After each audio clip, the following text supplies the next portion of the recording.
Essa apresentação tem como objetivo falar um pouco a respeito da prevenção de lesões em tenistas, o que temos hoje para saber, em virtude das novidades apresentadas pela ciência do tênis. O tênis é um esporte muito praticado no Brasil e no mundo, e o grande avanço que vem se apresentando nos últimos 10 anos são os estudos relacionados à biomecânica, que são pouco conhecidos do público em geral, mas muito conhecidos de nós médicos que atendemos especificamente a população que pratica tênis. E hoje é sempre importante ser lembrado que a medicina esportiva específica para o atendimento a tenistas está muito bem definida, ela é importante na prevenção e tratamento de lesões, porque os tratamentos modernos podem ser adequados especificamente ao esporte tênis. Muito do gesto esportivo, principalmente os gestos básicos, como o saque e a bola de direita e esquerda, já foram muito estudados pela biomecânica, e aqui vocês observem algumas fotos de tenistas profissionais mostrando os golpes, e esses tenistas é que foram objetos de estudo, e basicamente grandes nomes do tênis foram voluntários para alguns objetos de pesquisa, e a partir daí é que nós definimos os gestos e as atividades musculares do saque, forehand, backhand com uma ou duas mãos, voleio e smash, o que foi importante para fazer o trabalho de prevenção de lesões. Iniciando pelo saque, nós temos alguns conceitos que são bastante importantes. Basicamente são dois: a geração de potência nos membros inferiores e a transferência de força para o membro superior. A força de potência do saque se inicia numa força de reação do solo, então por isso que é muito importante a força de flexão do joelho. E se você quiser sacar bem e forte, tem que ter uma boa musculatura da perna e da coxa, principalmente quadríceps e isquiotibiais e tríceps bem fortalecidos. O tibial anterior e posterior já são musculaturas mais equilíbrios do joelho e do tornozelo, que nós não vamos entrar em detalhes. E tão importante quanto a geração de potência é a transferência de forças para o membro superior, e essa força gerada no membro inferior deve passar pela pelve, quadril e tronco, e para os movimentos do ombro, depois logo em seguida cotovelo, mão e punho. Nas bolas de direita e esquerda é muito importante o movimento de corrida, e por isso que hoje todo atleta de tênis tem que ter um treinamento específico, porque o tênis é um esporte onde se corre, para bruscamente o movimento de corrida, realiza o movimento de jogada e rebatida, volta e corre novamente. Isso obviamente situando esse movimento de saque. Para tudo isso é importante a força de flexão do quadril e do joelho, porque é isso que gera potência e força para o próximo passo. E adequado a isso a rotação do tronco.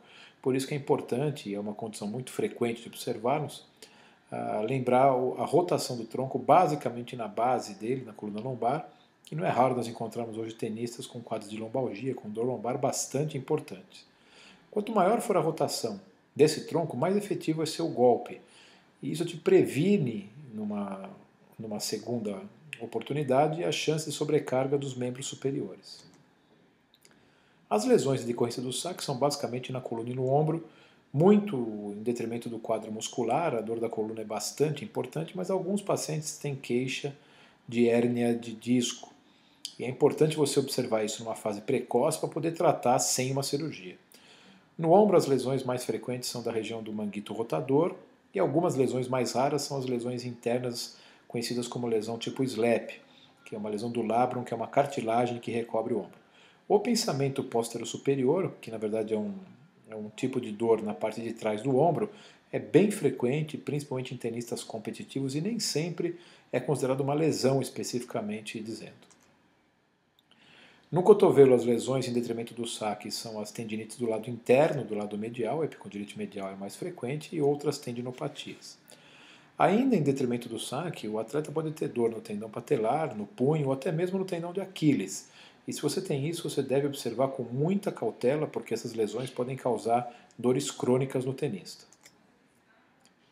O que você deve observar então para trabalhar de forma adequada o ombro para evitar lesões? Não só o ombro, como todo o teu corpo, mas basicamente em detrimento do movimento de saque. Lembre-se que existem 3 movimentos principais que geram potência no saque: a flexão dos joelhos, a rotação e flexão do tronco e a rotação interna do ombro.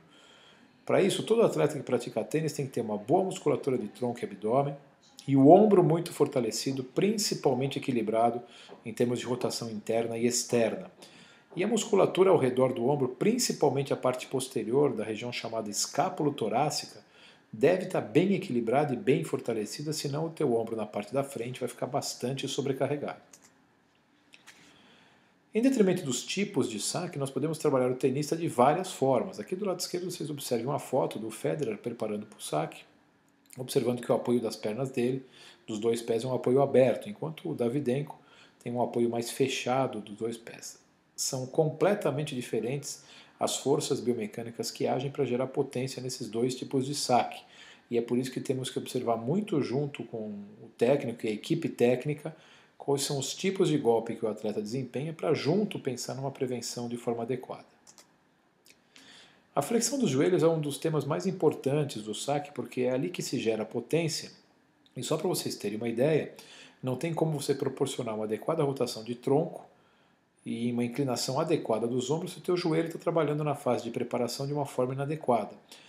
E flexões diminuídas, às vezes num grau de diminuição bem pequeno, como já mostrou esse trabalho do Ben Kibler em 2003, podem causar bastante sobrecarga para o ombro. Esses autores observaram que um mínimo de 10 graus, por exemplo, de perda da flexão na fase de preparação pode aumentar em até 20% a sobrecarga do ombro na hora do saque.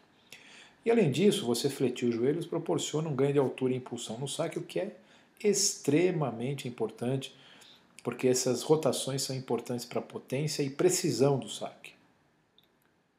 Basicamente, as rotações e flexão do tronco no saque se dão em 3 movimentos.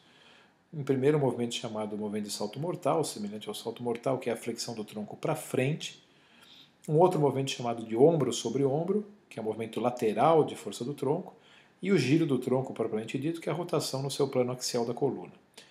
Com isso, a cadeia cinética de movimento é uma cadeia cinética complexa, que se inicia com a força de flexão dos joelhos, indo até o final do saque, na parte do punho e contato da bola com a raquete. Por isso que é adequado todo tenista ter um trabalho de força, potência e resistência muscular em todos esses grupos musculares. A atividade muscular do ombro é bastante importante, principalmente em 2 músculos, que são o peitoral maior e o subescapular, que são os grandes rotadores internos do ombro.